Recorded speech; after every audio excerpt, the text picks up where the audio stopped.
Good morning. Welcome to another episode of Leon County Today with Sheriff Wolf McNeil. And Sheriff, we're talking about being all in today. And, you know, all in is really about bringing together all the resources in the community to work together to prevent crime. Our guests today definitely play a part in that. No question about it. You know, the whole idea, it's really simplistic when we start talking about all in. Right. It's really just to take on an understanding that working together, we can get a whole lot more done. And if we all have the same strategy and working off the same playbook, right, we can then see those outcomes take place so we can keep our community safe. That's all it's about. And we're talking about our service departments, our service agencies in Leon County. I mean, they are tremendous. And we're going to talk about one today that is right there front and center in everything that we do here in Leon County. We're talking about the Salvation Army. Right. They are an army of people working together in Leon County and across the nation, quite honestly. And one of my favorite times is Christmas time. Yes, we have to go the out Red there. Kettle campaign. Yes. Absolutely, absolutely.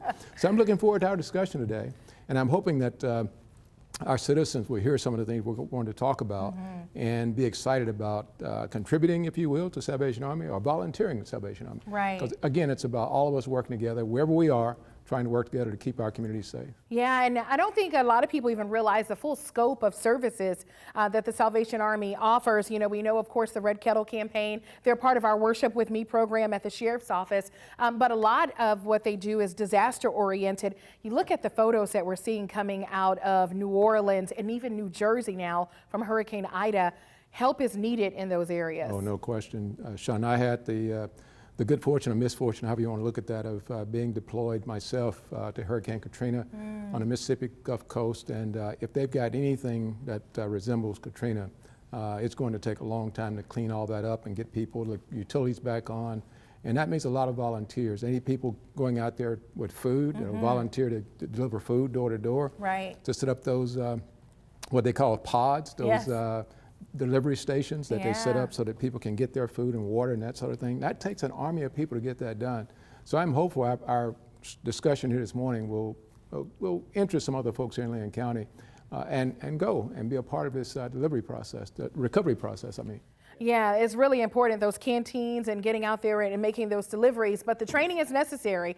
So we need volunteers, but we need them to know what they're doing when they go into Absolutely. those environments. And that's where the Salvation Army comes in. They will provide that training. They will indeed. All right, well, we want you all to stick around for our show today, Doing the Most Good. We're going to hear more about the Salvation Army and how they are making a difference in our community. Stay tuned. Hello everyone, this is your Public Information Officer, Sergeant Shade McMillan with today's Crime Tip Tuesday. Whether on vacation or in town, we all use ATMs. Here are some ways to be safer while accessing your money. Walk purposely and with confidence. Give the appearance that you are totally aware of your surroundings. Think ahead. Perform mental exercises and plan out what to do in different crime or personal security situations. Follow your instincts. If you feel you are in danger, respond immediately. Choose wisely. Select an ATM that is in a well-lit, secure, and safe area. Be safe out there. Jordan knows he shouldn't eat this entire bowl of nachos, but tonight he's earned that right. Because a few hours ago, in the middle of happy hour, he recognized a sign. Not from the gods or a bolt of lightning, but from a double heart, a kissy face, and a fourth ha in ha ha ha. That's when Jordan knew he was buzzed. So when it was time to go, he got a ride home instead of driving. Be a legend like Jordan. Recognize your buzzed warning signs and get a ride home. Buzz driving is drunk driving.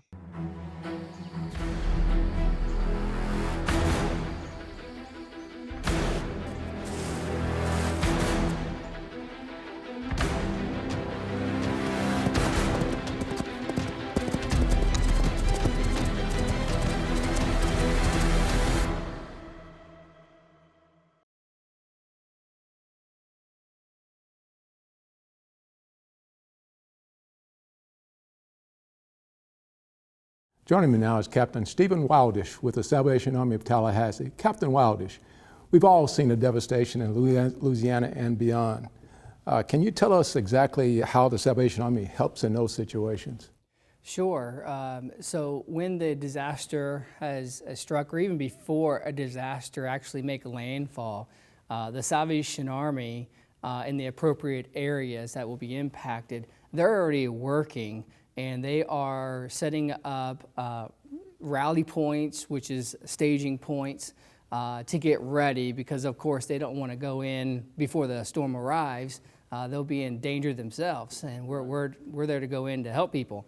But yes, we are working weeks before, when we know, and even days upon the arrival. But right now that the storm has passed and gone, and we've been there for quite some time, I know we're in Baton Rouge, we're in New Orleans, we're in some parts of Mississippi, and I know when that storm, when it kind of went through, it made some flooding in Tennessee and in that area, and in New Jersey, and it has, this storm, speaking of Hurricane Ida, has just made a huge impact on a lot of people. And as of this morning, now these numbers, of course, it's, all has been affected. But as of this morning, the Salvation Army, of our feeding units, and with our feeding units, they're mobile kitchens that they go, and they can serve about 1,500 people per meal. So that's about 3,000 meals per day just from one unit. We currently have 38 units that is in circulation right now. Are those distribution points or? The units are our mobile kitchens. Okay. And so we have 38 mobile kitchens that are traveling in neighborhoods and other certain areas. But there is a central point where all that food will be cooked and things like that in large portions. Now, of course, those mobile kitchens, we can cook on those units, but we also have it's a large 52-foot semi-trailer that the whole thing is a kitchen. Wow, that's really an army going. It is. It really is. Talk about the training. What kind of training goes into mobilizing that many people into a disaster area? So yes, there is extent training of going in because we just don't want to send anybody in. Right. We want them to be trained and know what to do. But if someone is really interested in going and being deployed of doing disaster work, whether that's if Lord forbid something happens here in Tallahassee or going somewhere else, they can go to disaster.salvationarmyusa.org. It's O-R-G. They can go to that website. That website has a lot of information. It even has the food that we are serving. Right now, we're just a little under 200,000 meals have been served. Oh, yeah, just a little under 200,000 meals. And that's as of this morning of how many meals were served. And it'll even tell you that the volunteers have worked just a little under 11,000 hours of working with our disaster work. But there at disaster.salvationarmyusa.org is where they can get all that information, sign up to be a volunteer, take classes, when the next classes will be. Here at the Salvation Army in Tallahassee, we actually do those classes where people can get certified. Wow. How much volunteerism do you need from us here in Leon County? How can our people help going to Hurricane Ida? Sure. So one of the main big things that we the Salvation Army that needs, and that is, of course, we're not in New Orleans, we're not in Louisiana, we're not in Mississippi. So we really don't exactly know what they need. But what is always golden is financial contribution. Okay. You can't miss by giving some dollars to us. Exactly, and because when people financially give to disaster relief, the people of Mississippi, Louisiana, anywhere a storm is affected, they can buy what they need. And if people are really interested, of course, they can go to disaster.salvationarmyusa.org, or they can also call 1-800-SAL-ARMY, and it will prompt them. They can also just, text messages. I mean, there's tons of things. Stephen, hold that thought. Okay. We're going to come right back to you. Up next, other ways the Salvation Army is all in to help our community. Stay tuned. Every day, millions of people are connecting.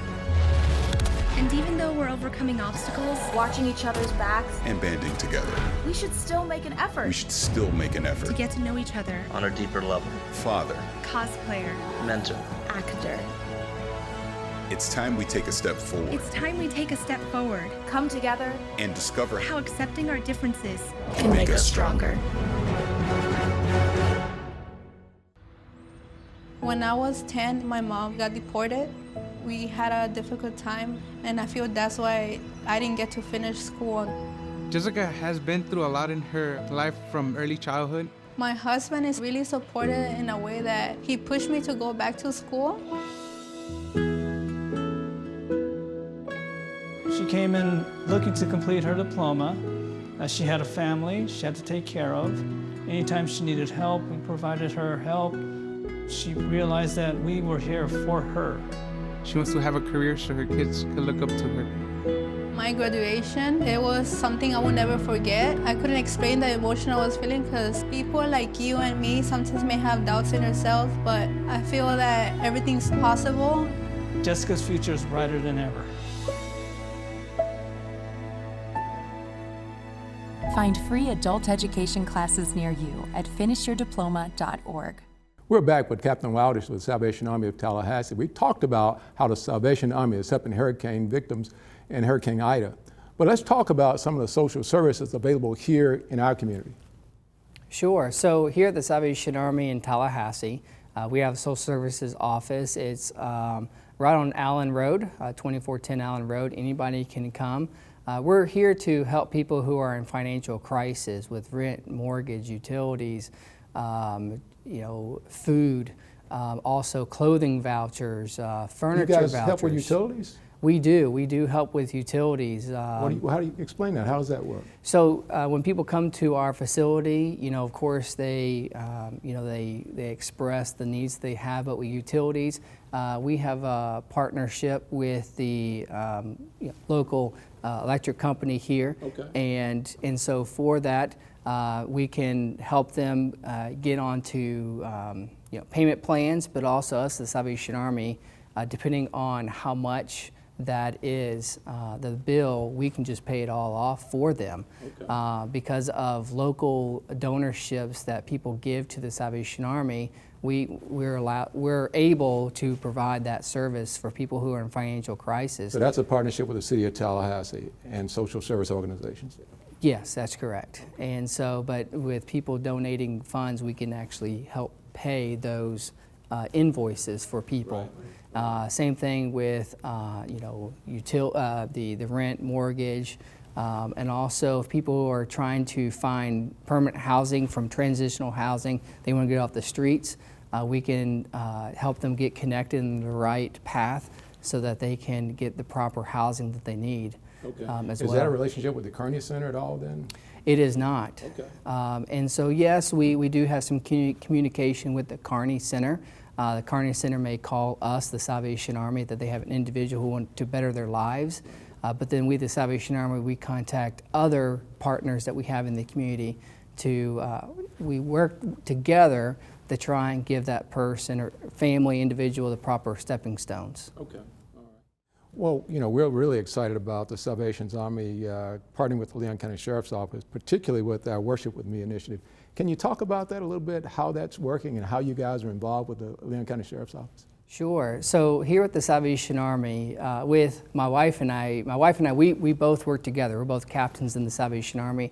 We're also the pastors of the Salvation Army Church. All right. And so our church is right there at 2410 Allen Road, but our passion is youth.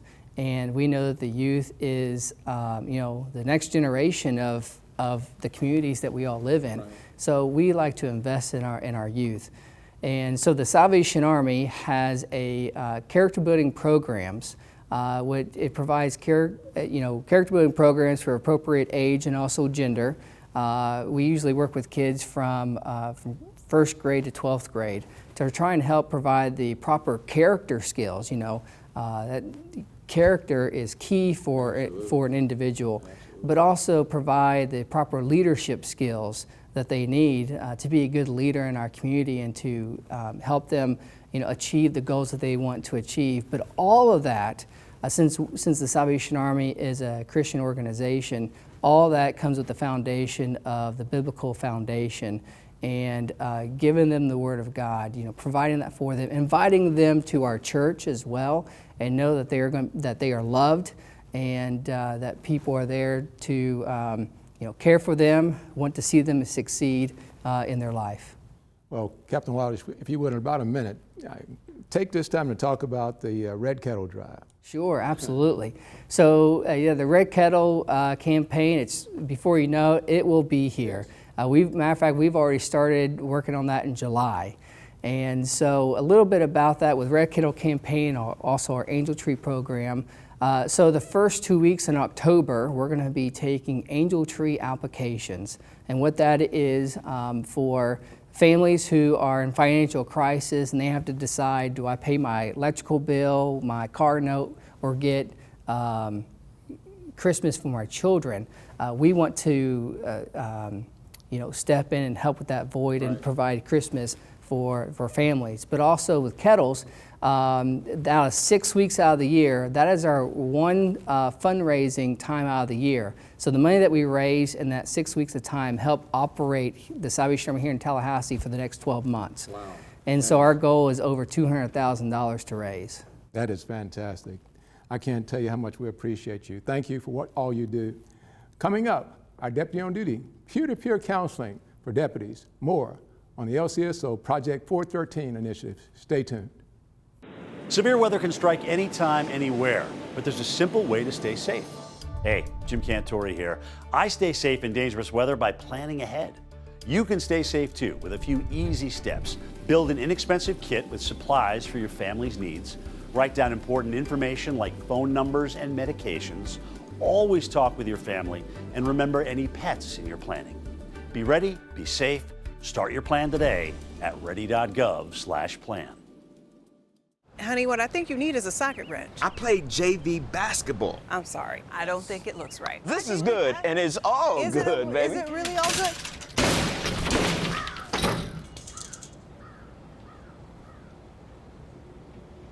If you love me enough to routinely test your handyman skills, not to mention the strength of your marriage, then of course you'll visit nhtsa.gov/therightseat to make sure I'm in the right car seat. I'm gonna call my dad. Multiple studies have shown that marijuana can slow both driver reaction and response time, which can be really dangerous. He's here. He's here. Wait. What? I can't drive. Why? I'm high. Oh.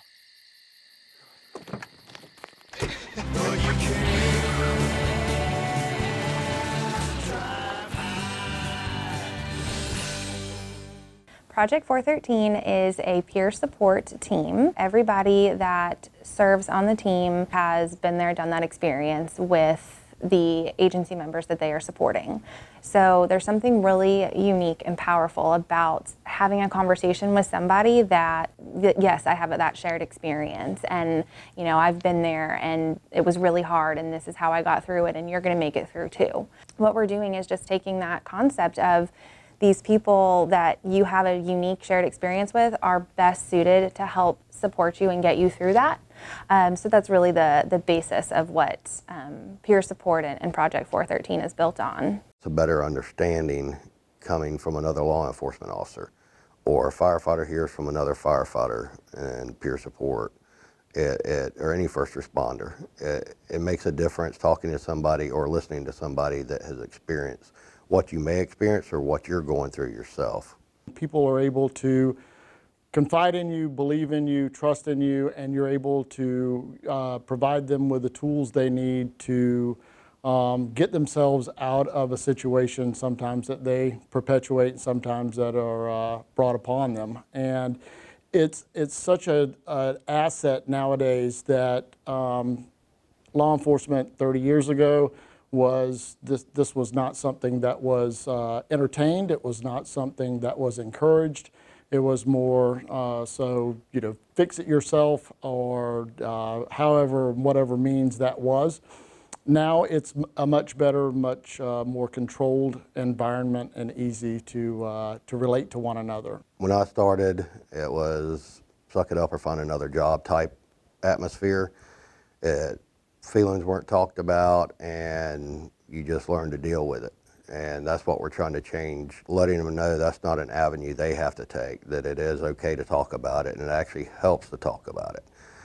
Because when I tell you a situation I was in or something that occurred in my life in this career, I'm still talking about it. It's still being shared, and if we can help somebody that's just starting halfway through their career or even at the end of their career, it's a benefit to everybody, especially the ones that are coming into it, to let them know that, hey, it's okay to talk about this stuff, and we have a group that will keep it confidential, and no matter what it is, they could have an issue with their child to a death in the family. It's not isolated to one topic or just to the job and law enforcement aspect of it.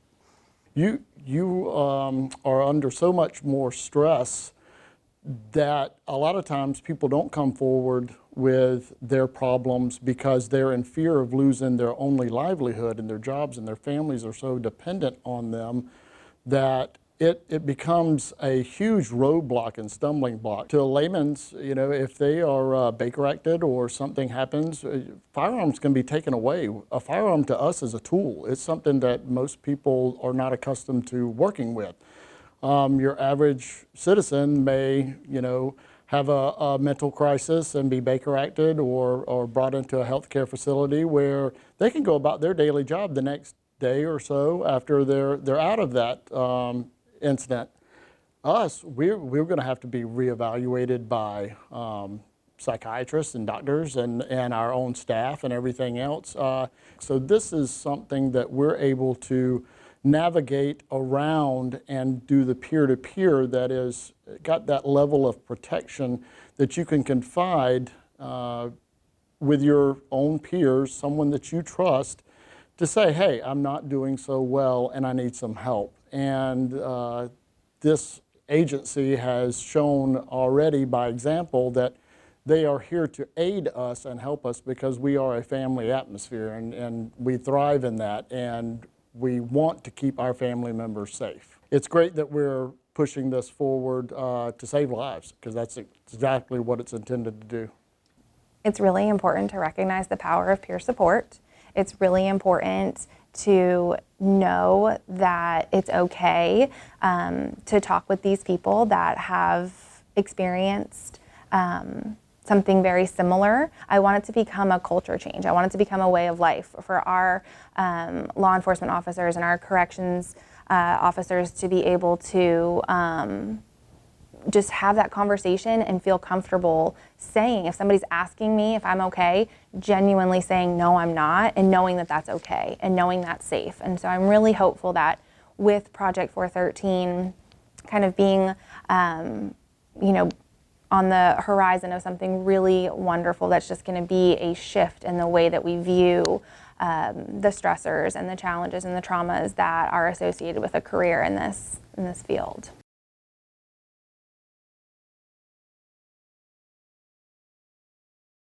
Each year, hurricanes and major flooding threaten cities, towns, and rural homes across the Gulf states. So chances are there will be more storms and floods near here again. And between school, sports, and social lives, chances are you won't be with your kids when it happens. Will they know what to do? Ready.gov/kids has all the educational tools and information to make the conversation easy. When the time comes, chances are they'll feel prepared, not scared. So talk with your family today. Last week, Brandon met a girl on a dating app. One day after work, he finally found the courage to ask her out. No answer. He started to panic. Was he being too pushy? Maybe it was too... Hey, sorry I didn't respond. I was driving. I would love to go on a date. How does tonight sound? Brandon tried to play it cool, but inside he knew.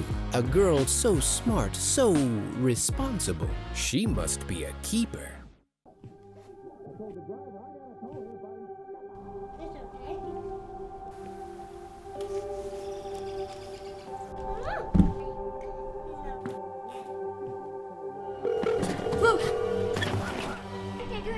Where's your emergency?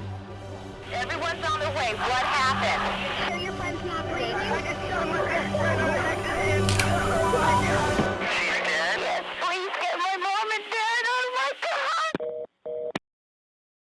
Welcome back to Leon County Today with Sheriff Walt McNeil. Sheriff, our Project 413, I've heard so many employees within the office talk about how great it has been to have that peer-to-peer counseling. You know, Sean, it came at the right time. You know, we never could have anticipated being in this COVID environment and to see our deputies each and every day challenged by one of their co-workers, one of their colleagues in the field, working at our detention facility, coming down with the virus.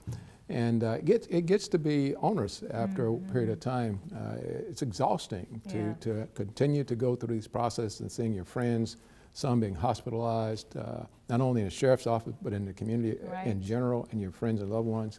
And for us to have a component of our agency that is focused strictly on the mental health of our employees could not have come at a better time. Absolutely couldn't have come at a better time. Right, and that peer-to-peer counseling, people don't realize, you know, the stress of dealing with that can take a toll on you. And just to have someone to just say, how you doing, makes a big difference. Oh, absolutely. I mean, cops, for the most part, aren't going to talk about these things to their family members. Some will, but to have the opportunity to have a peer who understands to some extent what you go through day to day, and then to sit down with that person and have that conversation about things that you wouldn't be comfortable talking to civilians about, or people not in law enforcement. I think it's making a huge difference.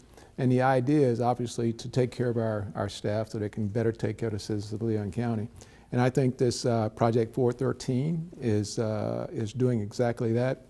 And the thing I like most about it, Shonda, quite honestly, is that most of our deputies embrace it. It was something I was concerned about at the very outset. You know, how would they feel about peer counseling? Let's not mistake the fact that we've got some experts who are mental health experts working with them. But I'm pleased with the growth and the maturation of the program and the maturity of our staff in terms of their being able to embrace it and understand it for what it's about. Right, and I know we're about out of time here, but I do want to talk about the Salvation Army. There may be someone out there saying, you know, what does the sheriff and law enforcement have to do with the Salvation Army and dedicating a show to that? If we can do anything, we should do everything we can to keep this community safe, and sometimes that means getting people who are in bad situations off our streets and into social service programs so they're not out there being victimized or being the perpetrator themselves. Salvation Army fits right into all in Leon. It does, doing the most good. All right, thank you, Sheriff, and thank you all for tuning in for another episode. We'll see you back here next week.